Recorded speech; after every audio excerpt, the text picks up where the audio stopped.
Sir I'm all yours. అసలు పని controversy లేకుండా మన ప్రెస్ మీట్లు ఉంటాయా? కానీ కానీ కానీ సార్ ఏంటంటే మేము ఈ ప్రతి సినిమా ప్రమోషన్స్లో, ఎస్పెషల్గా లాస్ట్ 2 సినిమా ప్రమోషన్స్లో మహేష్ బాబు గారితో సినిమా కోసం మీరు కొంచెం ఎక్కువగా ఇంట్రెస్ట్ చూపిస్తున్నట్టు తెలుస్తుంది. అవును, ఆయన కామెడీ టైమింగ్ కానీ, ఆయన 3 ఏళ్ళు మళ్ళీ వేరే సినిమాకి కమిట్ అయిపోయారు కదా. అవును. సో ఈ 3 ఏళ్ళలో ఇంకా మంచి కథ ఆయనకి డిజైన్ చేస్తారా? కానీ నేను చాలాసార్లు ట్విట్టర్లో అడిగారు మహేష్ బాబు ఫ్యాన్స్ గారు అందరూ. నాకు పోకిరి ఈజ్ లైక్ నాకు ఒక ఒక టెక్స్ట్ బుక్ లాంటిది నాకు. సో ఎప్పుడు సినిమా తీసినా ఎంతో పోకిరి లాంటి సినిమా తీయాలని, అంతే అని నేను ఎప్పుడు చెప్పలేదు. But I try. హరిశంకర్ గారు సార్ అంటే రవితేజ గారితో మీరు తీసేంత షాక్ ఏదైతే ఉందో ఇట్స్ లాంగ్ బ్యాక్. షాక్ కానీ మిరపకాయ కానీ అంటే ఆయనతో చేయడానికి ఎందుకు మళ్ళీ ఇంత గ్యాప్ తీసుకున్నారు? నేను నిన్ననే చెప్పానండి, నాకు ఫ్లాప్ సినిమా తర్వాత కూడా పిలిచి లైఫ్ ఇచ్చారు.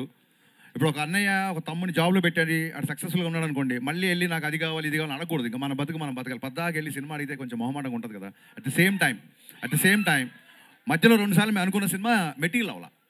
సో ఆల్రెడీ మిరపకాయ ఎక్స్పెక్టేషన్ ఉన్నాయి కాబట్టి దాన్ని దాటే సినిమా తీయాలని ఒక చిన్న ప్రయత్నం, ఆశ. దాటుద్దా లేదని రేపు మీరు చెప్పాలి. సో ఈ సినిమాకి ఆ స్కోప్ ఉంది కాబట్టి దీన్ని కుదిరింది చేసాం.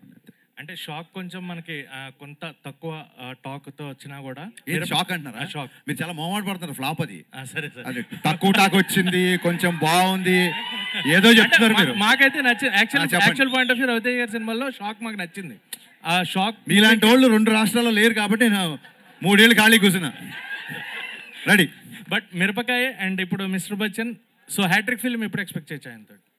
Very soon. ఇది ముందు దీన్ని హ్యాట్రిక్ లైన్లో పెట్టండి, ఇమీడియట్గా నా పనిలో ఉంటాను. హరిశంకర్ గారు సార్